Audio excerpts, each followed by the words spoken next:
Like, was there ever like a more expanded Kino role?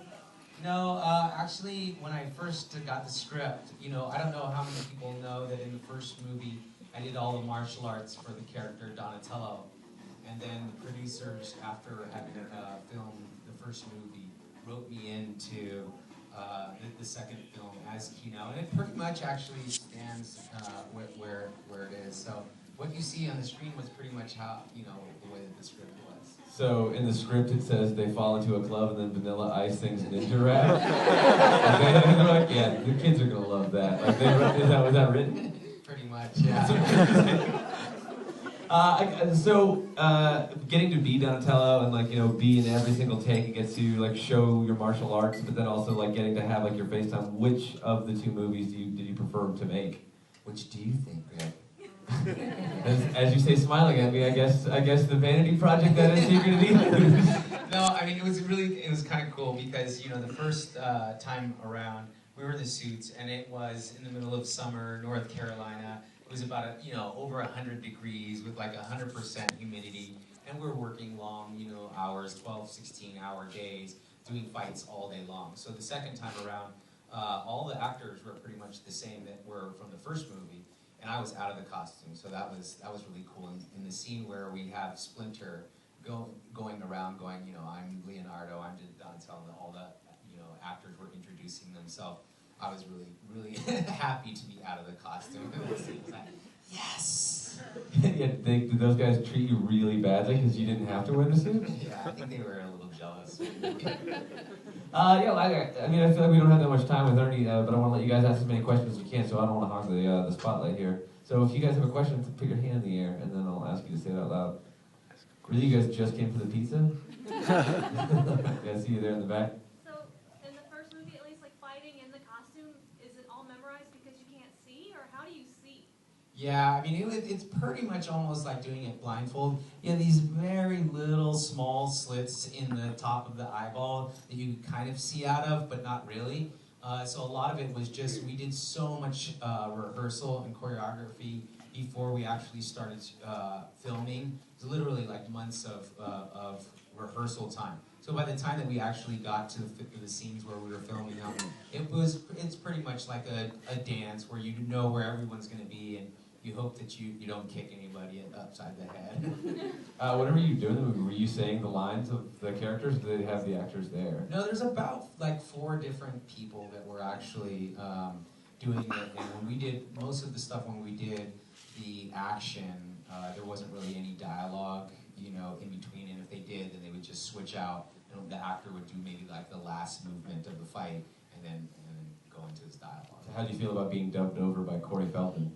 Loved it. Yeah, somebody else have one? Yeah. Alright, so obviously in the first movie, the Ninja Turtles use their weapons when they fight the Foot Clan and Shredder.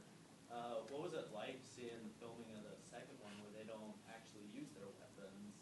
Yeah, you know, I mean, in all honesty, I think that what happened, well, obviously, I mean, everyone who's seen both films, you know, I think over time it just started to get a lot lighter and a lot more campy, you know, as it went on. And I think that was kind of one of the choices that they made in terms of, you know, trying to kind of play down the violence of the martial arts sequences. So I thought that actually the fight scenes in the first ones for the Turtles were somewhat better in the first film than in the second one, because there wasn't as much comedy and it was more concentrated on the fights.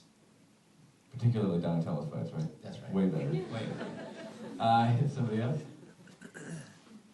Yeah. I'd like to know how old you were when you did them and how much money did you film them? How much money did I what? No, she wants to know how old you were whenever you filmed the first one. The first Ninja Turtles made over $100 million, and the second one also made close to, didn't it? Or did it break it? No, it did. I think the second one made 135 domestically. I was in the first film. It was in the summer in between my junior and senior year in high school. I was 17, and then this film was the summer right after I had graduated high school, so I was 18. Lots of fun. And if you guys ever want more, you can always watch Surf Ninjas, which you made like 2 years later. Surf Ninjas is a jam. I only eat pizza and I get everywhere by moto surfing. That's just how I do it. Yeah, somebody else? What's your martial arts background? Hey, buddy, we're taking turns here. Who's next now? Learn something. Two questions. Number one, what's your martial arts background? Involved with the Ninja Turtle projects in the first place. Yeah, so, well, my Ninja Turtle background. My martial arts, my original style was Taekwondo, which is a Korean form of martial arts concentrating a lot on kicking and jump kicks and stuff like that. And then, you know, over the course of time, I've studied lots of different martial arts. Wushu, which is a Chinese martial arts. Muay Thai kickboxing I competed in, and I've been studying that for about 15 years. And Filipino martial arts, which is more like stick and knife stuff. And, you know, I've had the pleasure to travel all around the world. And my father, when I was growing up, we would meet all of these, you know, masters and grandmasters when we would travel doing seminars or apparently, you know, early Jet Li, Jackie Chan, and Bruce Lee films. And so they had, Pat Johnson was a stunt coordinator who I'd known for quite some time. And one of the guys actually broke his back during rehearsals. And so Pat had called me up and said, hey, you know, we're doing this movie, and would you like to be a Ninja Turtle? And so that was how I got involved with it. And I was familiar with the Ninja Turtles because I had a younger brother who had followed the cartoons and had some of the toys. So I was familiar with it, but it was a great experience. And I'm really happy to be part of the project. It's really kind of a trip for me to come back 20 years later and to see the movie. And now that the Ninja Turtles are kind of, you know, being rebooted, which I'm not sure how everybody feels about that, but I'm just happy to be part of it. Yeah, you gotta reboot them all you like. I'm still gonna watch these ones. Yeah, like, I guess that's something that's curious because you're like, oh, it's great to like have this movie still around 20 years from now, but like, did like Turtle Mania die for you like at any point? Because like I feel like no matter what age that I was like, oh man, like I'm 13, I got the flu, I'm gonna watch Ninja Turtles. I'm like, oh, I got a concussion, my mom won't let me sleep tonight, I'm 15, I'm gonna watch Ninja Turtles. And I just watched Ninja Turtles so consistently, and it was always like this reference of like fun for me. And it's just like, have you always like been getting to go around and people wanting to continue to celebrate the movie, or has it only been like at the 10 or the 15 or the 20 anniversary? No, I mean, when the first movies came out, that wave lasted for quite a long period of time, maybe about 10 years or so.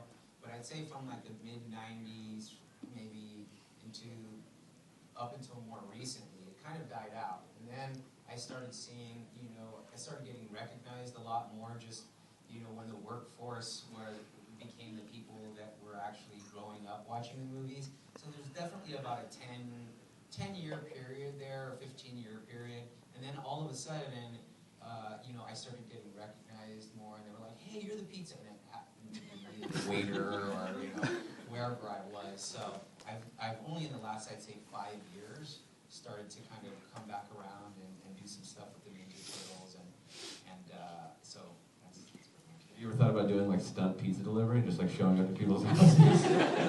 No, but I have thought of opening my own pizza delivery. That would be the best. Kino's Pizza, you have like the white jacket. Yeah, right here. I was just wondering if they let you keep the suit, and if so, do you still secretly do moves? I put it on every time right before I go to sleep. No, I do have a couple of pieces somewhere in storage of like an arm or a leg, and then I don't have the whole suit, but I have a couple of pieces here and there. And I got to on the second film, they for the cast and crew gave us the chance to like order these really cool slates that are like these Teenage Mutant Ninja Turtle 2 Secret of the Ooze slates. That's kind of one of my favorite memorabilia from the movies. Yeah, somebody else? Who was that guy who just yelled out? I'm gonna let you go now. No, my question was not already answered. Oh, okay. You don't have to be angry about it. Yeah. So, were you as bummed as I was when Sidekicks was canceled? Yes. Because you were the coolest kid in the world in 1987. Thank you. Thank you so much. I really appreciate that. I mean, you know, it was such an awesome experience to do sidekicks. You beat up Don Cheadle on that show, right? Yeah, that was You guys should look this up on YouTube. There's a video of like, it's like 7-year-old you beating up like 17-year-old Don Cheadle. It's amazing. I was actually 15 at the time. I'm like, yeah, you still look young to me. I think it's a benefit to your age now. No, I mean, it was a great show, and I got, you know, I worked for Disney for quite some time, and Sidekicks was an awesome show, but, you know, when they announced the lineup, when ABC announced the lineup, and they said that we were on a Friday night against Miami Vice in its heyday, I was like, okay, we'll be canceled in 13 episodes. And we ended up getting a full season out of it, and that was it. But it was a really cool time period, because the martial arts in movies and television had kind of ebbed and flowed, and then during that time period in the 80s, there wasn't really a lot going on, and it was pre-Jackie Chan and Jet Li making like American movies, so it was a good time. But you know, in the end, we could kind of see towards the end that it probably wasn't going to make it, but I appreciate your love of the show. It was a cool show. Hey, there's somebody else over here. Yeah. Yeah, I wondered, what other projects are you involved with nowadays? Well, I mean, one of the things that I'm really excited about that I'm working on that is not a go yet is we're developing a fitness program actually that's kind of revolving around the Ninja Turtles, and that's going to be something that I'm really, really excited about. So, but other than that, you know, I'm just teaching and traveling, mostly in the United States, teaching martial arts and doing seminars and stuff like that. Kind of taking a step back from the entertainment business for the time being, and I have a wife and kids, and just living a family life, traveling and teaching. Yeah, somebody else. There's a hand right there. What's your favorite martial arts film? My favorite martial arts film? Surf Ninjas. I honestly, you know, I'm a huge Bruce Lee fan, and Bruce Lee was really my inspiration. From the time that I was a young child, all I wanted to do was be like Bruce Lee and be in the movies like Bruce Lee. And so Bruce Lee is my hero, and Enter the Dragon, I have to say, is my favorite martial arts film. That's a good movie. I have seen it. Yeah, somebody else have one? Over here. That up there? Is that what somebody was saying over there? Yeah, orange. All right. Yes. Hey, Greg. Ernie, since Greg won't stop talking about Surf Ninjas, how was it to not only work with your father in a big way in a movie, but also the late great Leslie Nielsen? Oh, it was, you know, it was a tough schedule, and it was awesome to be able to work with my dad. Leslie Nielsen came in. I think all his stuff was shot in Thailand, and it was hot, and we were on a small budget, so you know, Mr. Nielsen stayed in his trailer for the most part and came out and did his stuff, but he was a pleasure to work with and pretty funny guy, you know, even offset. So he was only there shooting for probably 2 or 3 days. Didn't have a lot of time to work with him, but it was still a great experience. Fun fact about that movie, whenever you came out and we showed it, you told me that something about Rob Schneider. I had no idea. He's half Filipino, right? Yeah. do you guys know that Rob Schneider is half Filipino? I had to find out from Ernie Reyes Jr. Apparently the rest of the world knew, and I've just been sitting around like an idiot, not going, that's a half Filipino guy. Just thought he was Rob Schneider. Yeah, somebody else? Yeah. Yeah, I saw that Sidekicks clip on YouTube you mentioned, and I think you said you're from Patusan in there, and that's also the Surf Ninjas thing. What's the story behind that? I think it comes from a novel, I think Lord Jim, I believe, Patusan. Dan Gordon, who wrote the pilot for Sidekicks, also wrote Surf Ninjas. So that's where you get the Patusan in both movies. Yeah, somebody else? I think we only got time for a couple more, so just be like, I gotta start thinking of a real good one. I don't know if this is a real good one. No, it's Penn. Well, I think that guy's got a good one, so you're gonna be trapped. Since we're talking other projects, tell us a little bit about the rundown, your experience on that. Yeah, the rundown, that was that was one of my favorite, you know, projects to work on. I happened to just go by where they were rehearsing and to say hello to the stunt coordinator at the time, and who was Jackie Chan's stunt double for quite some many years. And so I went by the rehearsal stage and said hello, and he said that Peter Berg happened to be there that day, and Andy Chang said to Peter, "Hey, you got to see this guy. I know that we're looking for kind of the leader of the Kentucky fight, and you should really see that guy." And Peter was like, "Yeah, all right, grab his headshot and resume, and we'll give him a call. We're not doing an audition." He's like, "No, you really should see this guy." He's like, "Yeah, just get his headshot and resume." He's like, "All right, come on." And so he kind of pushed me out there, and Peter was like, "All right, let's see what you got. Let's see what you got." And so I basically just did a little bit of martial arts, and he was like, "All right, you got the role." I was like, "All right." So it was pretty cool. But working with The Rock was awesome, and it was just a great experience. And I got to act in Portuguese, which I have no clue what I'm saying. You're Portuguese? So that was a good experience. Yes, because you were so enthusiastic about it.